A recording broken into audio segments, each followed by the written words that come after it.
स्वतंत्रता प्रिय आदिवासियों को कोई बंधन या पराधीनता की बेड़ियों में जकड़ा जाना कभी भी स्वीकार नहीं रहा।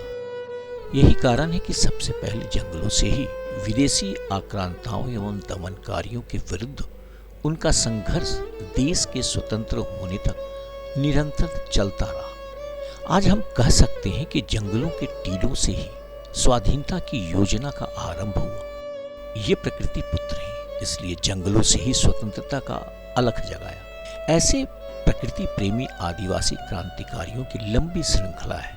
कई परिदृश्य में छाए रहे और कई अनाम रहे, जिन्होंने अपना संपूर्ण जीवन स्वतंत्रता के संघर्ष में गुजारा। ऐसे ही एक महान क्रांतिकारी ने तमिलनाडु के विशाखापट्टनम जिले के पांड्रिक गांव में 4 जुलाई 1897 में जन्म लिया। नाम था अल्लूरी सीताराम राजू। क्रांतिकारी वीर राजू ने स्कूली शिक्षा के साथ साथ वैदिक और ज्योतिष का भी अध्ययन किया। राजू का पालन पोषण उसके चाचा अल्लूरी रामकृष्ण के परिवार में हुआ।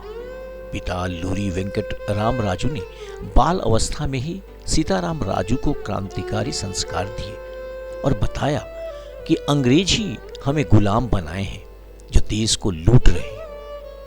इन शब्दों के सीख के साथ ही पिता के साथ जो छूट गया, लेकिन विप्लव पथ के बीज लग चुके थे।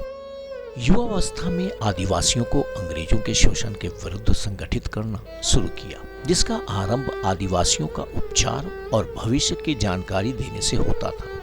यही नहीं, इस महान क्रांतिकारी ने महर्षि की तरह 2 वर्ष तक सीतामाई नामक पहाड़ी की गुफा में आध्यात्म साधना व योग क्रियाओं से चिंतन तप किया। यही वह समय था जब राजू ने आदिवासियों और गिरिजनों की पीड़ा को करीब से जाना, उन्हें उठ खड़ा होने के लिए प्रेरित किया। राजू के क्रांतिकारी साथियों में बिरैया दौरा का नाम विख्यात है। बिरैया दौरा का प्रारंभ में अपना अलग संगठन था। वह भी आदिवासियों का ही एक संगठन था जो अंग्रेजों के विरुद्ध युद्धरत था। अंग्रेजी सत्ता के लिए राजू और बिरैया की खोज एक समस्या बनी रही। पुलिस छापे विफल होते रहे।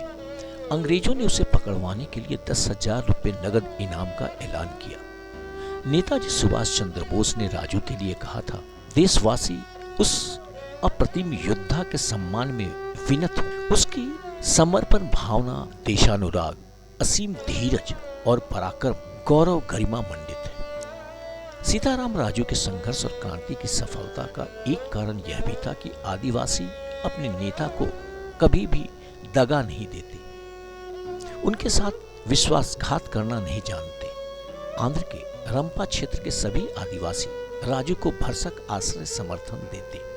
क्रांतिकारी वीरैया को ब्रिटिश कैद से रिहा करा लेने पर दोनों क्रांतिकारी राजू और वीरैया एक साथ काम करने लगे।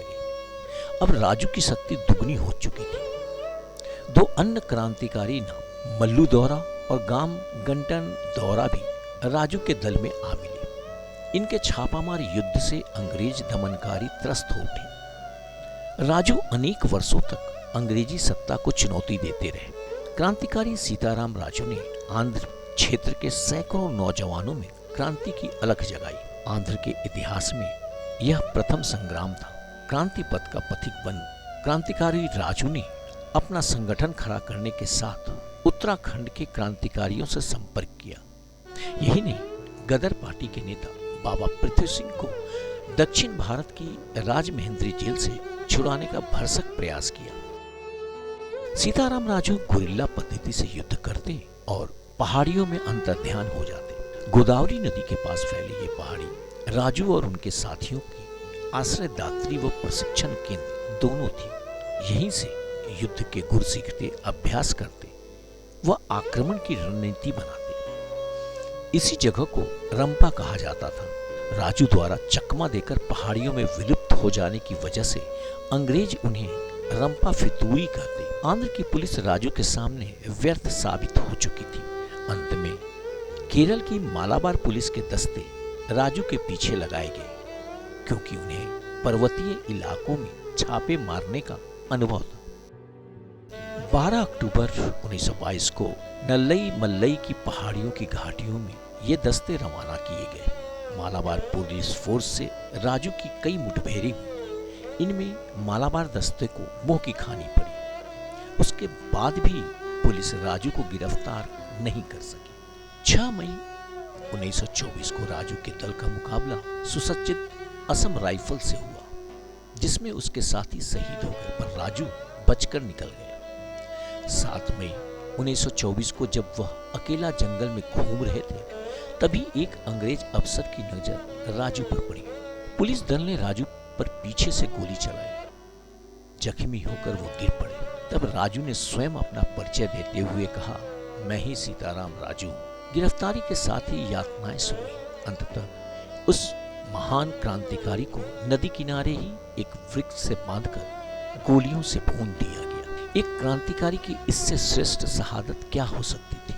आज भी अल्लूरी सीताराम राजू जिंदा है, आदिवासियों की आत्मा में देवता स्वरूप, लोकगीतों में एक लोकनायक के रूप।